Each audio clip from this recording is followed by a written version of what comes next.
Ζητώ συγγνώμη. Με το ΕΚΑΣ τι θα γίνει, κύριε Υπουργέ? Δεν πρόκειται να κοπεί από αυτούς οι οποίοι παίρνουν ήδη κάποιο άλλο επίδομα, όπως ήταν στις προθέσεις του Μέλη Χαρδούβελη. Ο μαθηματικός τύπος υπολογισμού στο ΕΦΑΠΑΞ των Ταμείων Πρόνοιας θα διαφοροποιηθεί αυτός ο μαθηματικός τύπος? Πρέπει να επανεξεταστεί. Προς ποια κατεύθυνση? Βελτίωση. Έχει μπλοκαριστεί το σύστημα εκεί. Ωραία. Στις επικουρικές συντάξεις θα εφαρμοστεί η ρήτρα μηδενικού ελλείμματος στα επικουρικά ταμεία? Όχι, δεν θα εφαρμοστεί, διότι αυτό αντιλαμβάνεστε ότι μπορεί να οδηγήσει σε δραματικές μειώσεις. Μάλιστα. Τα προγράμματα του ΑΕΔ που ήδη τρέχουν και σχετίζονται με το ύψος του κατώτατου μισθού θα επιδοτηθούν στις εισφορές των παλιών μισθών 586 ή στο νέο μισθό? Δηλαδή, ένας παίρνει 586 ευρώ γιατί είναι σε ένα πρόγραμμα του ΑΕΔ, αυτό θα το αυξήσετε ή θα παραμείνει ως έχει? Ή θα το επιβαρυνθεί ο επιχειρηματίας που έχει προσλάβει τον άνθρωπο μέσω προγράμματος? Το έχετε προσεγγίσει το θέμα? Πώς θα επιβαρυνθεί, ότι αφιδοτούμενα είναι αυτά, πώς θα επιβαρυνθεί ο επιχειρηματίας? Άρα θα μείνει εκεί αυτό. Πώς θα επιβαρυνθεί? Μισό λεπτό.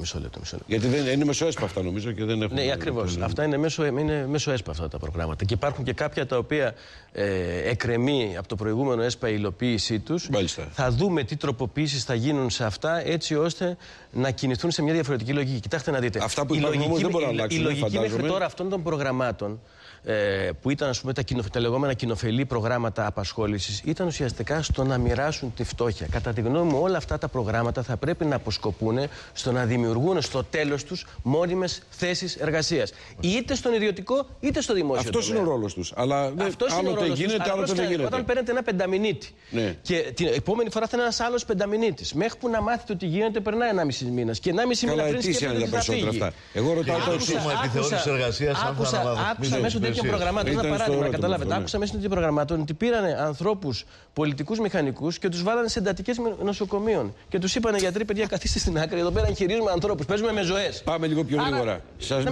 Με συγχωρείτε που σας πιέζω, αλλά μας πιέζει ο χρόνος και θέλω να δώσετε απαντήσεις. Θέλω πολλές απαντήσεις, δυστυχώς. Τα όρια ηλικίας, κύριε Σκουλέτη, έχει πιέσει Τρόικα να πάνε προς τα πάνω. Δεν θα πάνε προς τα πάνω. Είναι δέσμευση αυτό? Είναι δέσμευση της κυβέρνησης. Είπε ο Μάξος Γεωργιού προηγουμένως, την ώρα που μιλάγατε, για θα κλείσουμε με το δικό του ερώτημα που διακόψαμε στην αρχή. Για το Σώμα Επιθεώρησης Εργασίας. Το Σώμα Επιθεώρησης Εργασίας. Η Ελλάδα έχει πάρα πολλούς νόμους, δυστυχώς δεν εφαρμόζονται επειδή δεν υπάρχουν ελεκτικοί μηχανισμοί.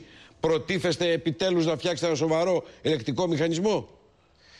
Είναι η κορυφή του παγόβουνου το σώμα αυτό. Πρέπει να στηριχθεί, πρέπει να ενισχυθεί, πρέπει να είναι εκείνο το εργαλείο το οποίο να προστατεύει τα εργασιακά δικαιώματα και να ελέγχει τις εργασιακές συνθήκες. Κινούμενο, προσέξτε να δείτε, μέσα στο ευρωπαϊκό κεκτημένο. Διότι αυτό το οποίο έχει χτυπηθεί μέσω της Τρόικας είναι το ευρωπαϊκό κεκτημένο. Έχουμε από τις πιο αντιδραστικές νομοθεσίες γύρω από τα εργασιακά. Προσπάθησα να κάνω όσες περισσότερες ερωτήσεις μπορώ.